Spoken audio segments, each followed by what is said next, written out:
Hi everyone, welcome to Telugu stock channel. ఈ వీడియోలో మనం డిస్కస్ చేసుకోబోయే స్టాక్ కేవలం 2 to 3 months లోనే మనకి 20 to 30% రిటర్న్స్ ఇవ్వచ్చు. And just 1 year time span లో మనకి స్టాక్ డబుల్ అయినా కూడా ఆశ్చర్యం లేదు. ఎందుకు ఇంత కాన్ఫిడెంట్ గా ఈ స్టాక్ కేవలం 1 year లోనే డబుల్ అవుతుంది అని చెప్తున్నాను అంటే, మనం డిస్కస్ చేసుకోబోయే స్టాక్ యొక్క సెక్టర్ ఏదైతే ఉందో దాంట్లో హెవీ గ్రోత్ రాబోతుంది. సో ఎప్పుడైతే మనకి సింగిల్ యూస్ ప్లాస్టిక్ ని బ్యాన్ చేస్తారు అని 2021 నుంచి డిస్కషన్ జరుగుతుందో, పేపర్ స్టాక్స్ లో ఒక మంచి మొమెంటం ఉండొచ్చు అని చెప్పి ఇన్వెస్టర్స్ ఎక్స్పెక్ట్ చేస్తూ ఉన్నారు. అండ్ రీసెంట్ గా మనకి జూలై 1st ఎప్పుడైతే complete single use plastic ban అనేది జరిగిందో అప్పటి నుంచి పేపర్ స్టాక్స్ లో స్ట్రాంగ్ మొమెంటం కనపడుతుంది అని చెప్పి రకరకాల న్యూస్ ఆర్టికల్స్ లో మనం అబ్జర్వ్ చేస్తూ ఉండొచ్చు. అండ్ ఆబ్వియస్ గా ఇది పేపర్ స్టాక్స్ కి చాలా మంచి డిమాండే తీసుకొస్తుంది. అందుకే నేను కూడా పేపర్ ఇండస్ట్రీకి సంబంధించిన one of the best stock లో ఇన్వెస్ట్మెంట్ చేయడం జరిగింది. సో ఈ వీడియోలోకి వెళ్లే ముందుగా మీకు తెలిసిన one of the best paper stock ఏమనుకుంటున్నారు అనేది కింద కమెంట్ సెక్షన్ లో మెన్షన్ చేయండి. సో ఈ స్టాక్ లో నేను ఆల్రెడీ ఇన్వెస్ట్మెంట్ చేశాను కాబట్టి మోస్ట్లీ నా కమెంట్స్ అన్ని కూడా పాజిటివ్ గానే ఉండొచ్చు. అందుకని ఈ వీడియోని ఎడ్యుకేషనల్ పర్పస్ కోసం మాత్రమే యూస్ చేయండి. కానీ ఇదే స్టాక్ లో ఇన్వెస్ట్ చేయాలి అనుకుంటే మీరు ఫర్దర్ స్టడీ చేసిన తర్వాత కానీ లేదా మీ ఫైనాన్షియల్ అడ్వైజర్ ని కన్సల్ట్ చేసిన తర్వాత మాత్రమే ఇన్వెస్ట్ చేయండి. అండ్ సో మన వీడియోలో డిస్కస్ చేసుకోబోయే స్టాక్ యొక్క హిస్టరీ ఫస్ట్ మనం అబ్జర్వ్ చేద్దాం. ఈ కంపెనీని one of the freedom fighter S Viswanathan అనే వ్యక్తి 1960లో దీన్ని స్థాపించారు. సో ఈ పేపర్ ఇండస్ట్రీకి more than 60 years of history ఉంది. 1960లో ఈ కంపెనీని స్టార్ట్ చేసినప్పుడు 20,000 మెట్రిక్ టన్ పర్ యానం కెపాసిటీతో రన్ అవుతున్న ఈ కంపెనీ యాజ్ ఆఫ్ నౌ 2 lakh కంటే ఎక్కువ metric ton per annum operations జరుపుతూ ఉంది. అయితే ఈ 6 decades ఆఫ్ హిస్టరీలో ఈ కంపెనీ అంతా కూడా ఆర్గానికల్ గా గ్రో అయింది. సో ఏంటి ఆర్గానిక్ గ్రోత్ అంటే, మార్కెట్ ప్లేస్ ని ఎక్వైర్ చేయడం, కస్టమర్ వాల్యూని మెయింటైన్ చేయడం, కస్టమర్ రిలేషన్షిప్ ని ప్రాపర్ గా మేనేజ్ చేయడం, న్యూ ప్రొడక్ట్స్ ని లాంచ్ చేయడం అండ్ ప్రైజింగ్ స్ట్రాటజీస్ ద్వారా కంపెనీ గ్రో అవుతుంటే అలాంటి గ్రోత్ ని ఆర్గానిక్ గ్రోత్ అంటారు. సో ఇప్పటిదాకా గత 60 సంవత్సరాల్లో ఈ కంపెనీ ఆర్గానికల్ గానే గ్రో అవుతుంది. కానీ 2020 నుంచి ఇనార్గానిక్ గ్రోత్ కూడా స్టార్ట్ చేసింది.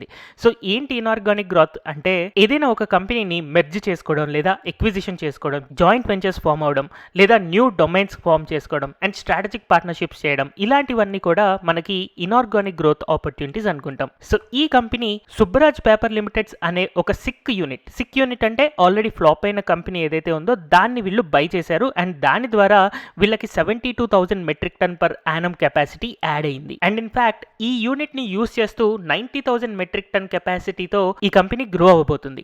అండ్ ఈ company is nothing but Seshasayee papers and boards limited. So ఎన్నో పేపర్ స్టాక్స్ ఉండగా ఎందుకు నేను ఈ స్టాక్ గురించే స్పెషల్ గా డిస్కస్ చేస్తున్నాను అండ్ ఈ స్టాక్ లోనే నేను ఎందుకు స్పెషల్ గా ఇన్వెస్ట్ చేశాను అంటే, ఏదైనా ఒక కంపెనీలో మనం ఇన్వెస్ట్ చేసేటప్పుడు దాంట్లో ఒక స్పెషల్ మోట్ అనేది ఉండాలి. సో ఆబ్వియస్ గా ఇందులో కూడా ఒక మోట్ ఉంది. ఏంటి ఆ మోట్ అంటే, శేషసాయి పేపర్స్ యొక్క బిజినెస్ స్ట్రక్చరే. యూజువల్ గా ఒక పేపర్ ఇండస్ట్రీ ఎలా రన్ అవుతుంది అంటే, ఫస్ట్ ఫార్మర్స్ ఒక షుగర్ కేన్ క్రాప్ ని రేస్ చేస్తారు. ఎప్పుడైతే షుగర్ కేన్ తయారవుతుందో దాన్ని అక్కడి నుంచి షుగర్ మ్యానుఫ్యాక్చరింగ్ కంపెనీస్ కి ట్రాన్స్ఫర్ చేసిన తర్వాత రిమైనింగ్ పల్ప్ ఏదైతే ఉందో దీన్నే బగాస్ అని కూడా అంటాము.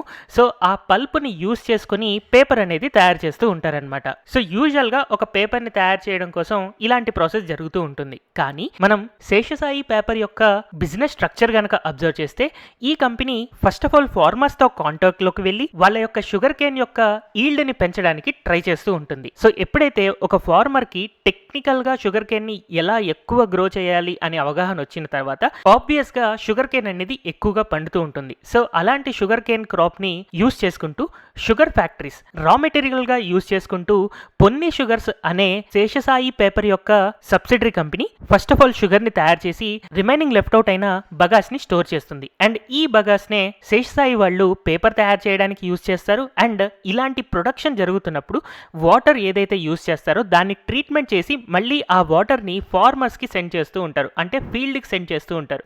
సో ఈ ఫీల్డ్ కి సెండ్ చేయడం వల్ల ఏమవుతుందంటే, ఏవైతే డ్రై ల్యాండ్స్ ఉంటాయో వాటి యొక్క మాయిశ్చర్ కంటెంట్ పెరిగి ఎక్కువ షుగర్ కేన్ ప్రొడ్యూస్ చేయగలిగేలాగా అది వెట్ క్రాప్ లాగా మారుస్తారనమాట. ఇలా ఒక సైక్లికల్ ప్రొసీడ్యూర్, అంటే షుగర్ కేన్ ని పెంచడం, దాని ద్వారా షుగర్ ప్రొడక్షన్ ని పెంచడం అండ్ అలాగే పేపర్ ప్రొడక్షన్ ని పెంచడం అండ్ క్వాలిటేటివ్ అండ్ క్వాంటిటేటివ్ గా పెంచుతూ శేషసాయి పేపర్ ఆర్గానికల్ గా ఇన్ని సంవత్సరాలు గ్రో అవుతూ ఉంది. 1960లో స్టార్ట్ అయిన ఈ శేషసాయి పేపర్ అండ్ బోర్డ్స్ కంపెనీకి ఇంకొక 4 మేజర్ సబ్సిడరీస్ కూడా ఉన్నాయి.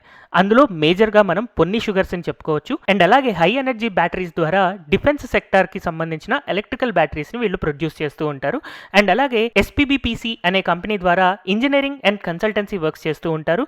అండ్ అలాగే ఎస్పీబీ ఎస్ఫిన్ అనే కంపెనీ ద్వారా క్లీన్ ఎనర్జీ మీద వర్క్ చేస్తూ ఉన్నారు. And Seshasai paper and boards యొక్క కన్సల్టెన్సీ కంపెనీ ఏదైతే ఉందో దానికి చాలా మనకి అచీవ్మెంట్స్ ఉన్నాయి. సో ఆ అచీవ్మెంట్స్ కనుక మనం అబ్జర్వ్ చేస్తే ఎస్పీబీపీసీ అనే కంపెనీ దాని యొక్క ఇంజనీర్డ్ అండ్ ఇన్స్టాలేషన్ వర్క్స్ ఇండియాలో అన్ని ఫాస్టెస్ట్ పేపర్ మెషిన్స్ కి అండ్ అలాగే అన్ని మోడర్న్ కుకింగ్ ప్లాంట్స్ కి అండ్ అలాగే అన్ని ఈసీఎఫ్ ఫైబర్ లైన్స్ కి అండ్ అన్ని లార్జెస్ట్ కెమికల్ రికవరీ ఐలాండ్స్ కి తయారు చేసింది. సో ఇక్కడ మనం స్పెషల్ గా అబ్జర్వ్ చేస్తే అన్ని అంటే ఆల్ అనే కండిషన్ ని యూస్ చేస్తున్నారు వీళ్ళు. Most of the companies some of the companies కి అంటే కొన్ని కంపెనీస్ కి మాత్రమే వర్క్ చేస్తూ ఉంటాయి. బట్ ఈ కంపెనీ పేపర్ సెక్టార్ కి సంబంధించిన అన్ని ఇండస్ట్రీస్ కి కూడా engineering and consultancy works provide చేసింది. అందుకే ఈ కంపెనీ యొక్క క్లయింట్స్ కనుక మనం అబ్జర్వ్ చేస్తే Andhra paper, Ballarpur paper, century pulp, Emami paper, Hindustan news print, JK corp, Shakti paper, star paper, Tamil Nadu news print, west coast paper mills, ఇలా మనకి తెలిసిన ప్రతి ఒక్క పేపర్ కంపెనీ కూడా ఫాస్టెస్ట్ పేపర్ని ఎలా ప్రొడ్యూస్ చేయాలి అని చెప్పే ఇంజనీరింగ్ అండ్ ఇన్స్టాలేషన్ వర్క్స్ ఈ కంపెనీయే చేస్తూ ఉంటుంది. అండ్ అలాగే కేవలం ఇండియాలోనే కాదు, అవుట్ సైడ్ ఆఫ్ ఇండియాలో కూడా ఎన్నో కంపెనీస్కి ఈ company engineering and consultancy works చేస్తూ ఉంటుంది. సో అందుకనే ఈ కంపెనీ ఇప్పటిదాకా దాని యొక్క బిజినెస్ గ్రోత్ చాలా ఆర్గానికల్గా స్లో అండ్ స్టడీగా గ్రో అవుతూ ఉంది. అండ్ 2015 నుంచి ఈ కంపెనీ యొక్క సేల్స్ కనుక మనం అబ్జర్వ్ చేస్తే 2015లో దాదాపుగా 998 కోట్లు, తర్వాత 1008, తర్వాత 1108, తర్వాత 1105, 1325 అండ్ 2020లో మనకి ఎప్పుడైతే కోవిడ్ హిట్ అయిందో అప్పటి నుంచి దీని సేల్స్ ఎఫెక్ట్ అవుతూ 1184 క్రోర్స్, 782 క్రోర్స్ అండ్ ఈ ఇయర్లో 2022లో 1355 క్రోర్స్ అంటే all time high sales record చేసింది. అండ్ నెక్స్ట్ ఇయర్ 2023లో ఈ కంపెనీ యొక్క సేల్స్ దాదాపుగా 1530 క్రోర్స్ క్రాస్ అవుతాయి అని చెప్పి చాలా మంది అనలిస్టులు ఎక్స్పెక్ట్ చేస్తూ ఉన్నారు. ఎందుకంటే ప్లాస్టిక్ బ్యాన్ వల్ల పేపర్ యొక్క గ్రోత్ రేట్ అనేది హెవీగా పెరిగింది. అండ్ ఇదే టైంలో ఈ కంపెనీ యొక్క ప్రాఫిట్ గ్రోత్ కనుక మనం అబ్జర్వ్ చేస్తే 2015లో ఈ కంపెనీ యొక్క ప్రాఫిట్స్ 17 కోట్లు ఉంటే 2016లో 36 కోట్లు, ఆ next year 128, 123, 190 and 173, 100 and 103 crores. So 2015 నుంచి 19 దాకా హెవీగా పెరిగిన ఈ కంపెనీ యొక్క ప్రాఫిట్స్ 2020 నుంచి మనకి ఎఫెక్ట్ అయ్యి డౌన్ ట్రెండ్ లో కనపడుతూ ఉంది. అండ్ నెక్స్ట్ ఇయర్ ఈ కంపెనీలో more than 1500 crores revenue expectation ఉండడంతో ఈ కంపెనీ యొక్క ప్రాఫిట్ నెక్స్ట్ ఇయర్ 170 నుంచి 180 క్రోర్స్ దాకా రీచ్ అవుతుంది అనే టార్గెట్ కూడా చాలా మంది అనలిస్టులు చెప్తూ ఉన్నారు. దానికి మెయిన్ రీజన్ ఏంటి అంటే ఈ కంపెనీ యొక్క ఆపరేటింగ్ ప్రాఫిట్ మార్జిన్ యొక్క గ్రోతే. అయితే శేషసాయి పేపర్ హిస్టారికల్ గా best operating profit margins 22 to 23% ఉండేది. కానీ లాస్ట్ ఇయర్ కనుక మనం అబ్జర్వ్ చేస్తే ఈ కంపెనీ యొక్క ఆపరేటింగ్ ప్రాఫిట్ మార్జిన్ కేవలం 12% ఉంది. అండ్ నెక్స్ట్ ఇయర్ ఈ కంపెనీ యొక్క ఆపరేటింగ్ ప్రాఫిట్ మార్జిన్ 14% దాకా గ్రో అవుతుంది అని చెప్పి ఇండస్ట్రీ వర్గాలు చెప్తూ ఉన్నారు. అండ్ ఈ కంపెనీ యొక్క గ్రోత్ కి మేజర్ కంట్రిబ్యూటర్ ఏంటి అంటే దీని యొక్క డెట్.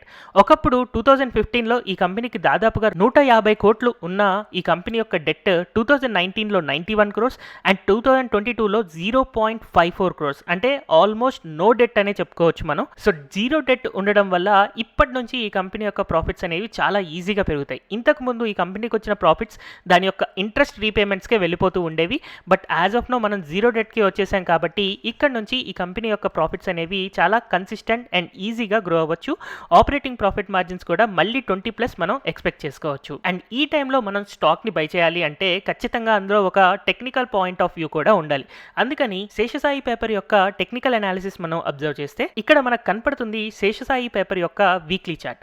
సో వీక్లీ చార్ట్ లో మనం ఒక రెసిస్టెన్స్ లైన్ కనుక డ్రా చేసుకుంటే రీసెంట్ గానే ఆ రెసిస్టెన్స్ లైన్ అనేది మనకి శేషసాయి పేపర్ లో బ్రేక్అవుట్ ఇచ్చింది. అండ్ మనకి షార్ట్ టైమ్ లో దాదాపుగా 270 రీజియన్ లో ఇంకొక స్ట్రాంగ్ రెసిస్టెన్స్ ఉంది. వన్స్ శేషసాయి పేపర్ 270 లెవెల్ కనుక క్రాస్ అయింది అని అంటే దాదాపుగా ఈ స్టాక్ 2018 నుంచి 2022 దాకా అంటే 4 సంవత్సరాలు కన్సాలిడేషన్ జరుగుతూ ఉంది. కాబట్టి నెక్స్ట్ కమింగ్ 1 ఇయర్ లోనే ఈ స్టాక్ 270 నుంచి డబల్ అయ్యి దాదాపుగా 540 దాకా ఈ స్టాక్ రీచ్ అవ్వచ్చు. బట్ ఎనీహౌ ఫస్ట్ 270 అనేది మేజర్ రెసిస్టెన్స్ కాబట్టి 270 క్రాస్ అయిన తర్వాత మనం 500 లేదా 540 టార్గెట్ గా ఈ స్టాక్ ని ఇన్వెస్ట్మెంట్ చేయొచ్చు. బట్ రీసెంట్ టైం ఫ్రేమ్ లో ప్రైస్ అండ్ వాల్యూమ్ యాక్షన్స్ కనుక అబ్జర్వ్ చేస్తే ప్రైస్ పెరగడంతో పాటు వాల్యూమ్స్ కూడా అంటే వీక్లీ వాల్యూమ్స్ కూడా మనకి గ్రో అవుతుండడంతో నియర్ ఫ్యూచర్ లో ఈ స్టాక్ 270 లెవెల్స్ ని క్రాస్ చేసి ఆల్ టైమ్ హైస్ ని రీచ్ అవ్వడానికి ప్రాబబిలిటీ ఎక్కువగా కనపడుతూ ఉంది. అయితే కేవలం శేషసాయి పేపర్ ఒక్కటే కాదు, రిమైనింగ్ పేపర్ స్టాక్స్ కూడా టెక్నికల్ బ్రేక్అవుట్స్ ఇస్తూనే ఉన్నాయి. కానీ నేను శేషసాయి పేపర్ని సెలెక్ట్ చేసుకోవడానికి దాని యొక్క కాంపిటీటర్స్తో టెస్ట్ చేసినప్పుడు యూజువల్గా 6 ఫండమెంటల్ ఫ్యాక్టర్స్ నేను చూస్తూ ఉంటాను. అవుట్ ఆఫ్ 6 ఫ్యాక్టర్స్ 4 ఫ్యాక్టర్స్ పాజిటివ్గా కనపడుతున్నాయి అండ్ 2 ఫ్యాక్టర్స్ నెగిటివ్గా కనపడుతున్నాయి. అయితే శేషసాయి పేపర్కి లాస్ట్ 10 ఇయర్స్ యొక్క CAGR అబ్జర్వ్ చేస్తే మనకి 20% దాకా కనపడుతుంది. బట్ రీసెంట్గా 5 ఇయర్స్ అండ్ 3 ఇయర్స్ చూసినప్పుడు మనకి 11 to 12% గ్రోత్ రికార్డ్ చేస్తూ ఉంది. అండ్ మనం ఇక్కడ అబ్జర్వ్ చేస్తే 2018 నుంచి ఈ స్టాక్ కన్సాలిడేషన్ లోనే ఉంది కాబట్టి అందుకే మనకి 3 ఇయర్స్ అండ్ 5 ఇయర్స్ డేటా అనేది తక్కువ గ్రోత్ నెంబర్స్ చూపిస్తూ ఉన్నాయి. బట్ వన్స్ ఇప్పుడు గనక మనకి బ్రేక్అవుట్ వస్తే అలాంటప్పుడు ఈ గ్రోత్ నెంబర్స్ అనేవి హెవీగా ఇంక్రీజ్ అవ్వచ్చు.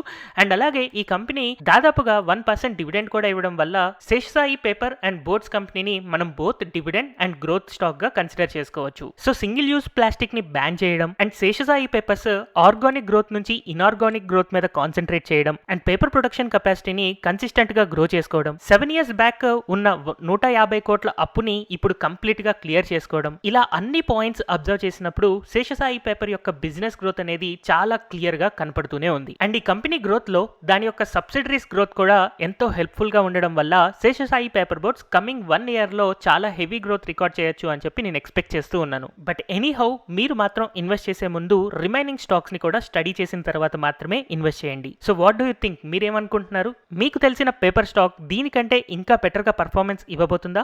కింద కమెంట్ సెక్షన్ లో మెన్షన్ చేయండి. హోప్ ఈ వీడియో మీ అందరికీ హెల్ప్ఫుల్ గా ఉంది అని అనుకుంటున్నాను. Thank you everyone for watching this video.